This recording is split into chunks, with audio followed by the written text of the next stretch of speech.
যতই যাও না মন্দির মসজিদ, যতই করো গঙ্গা স্নান, বাবা মাকে না বাসিলে ভালো হয় না খুশি ভগবান।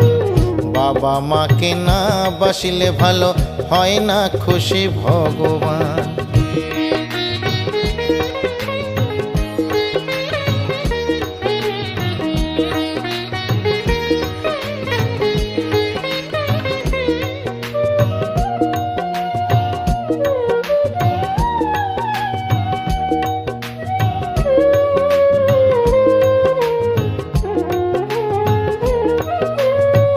বাবা মা যে সবার সেরা এই জগৎ সংসারে, তাদের সেবা করলেই পাবে সকল দেবতারে।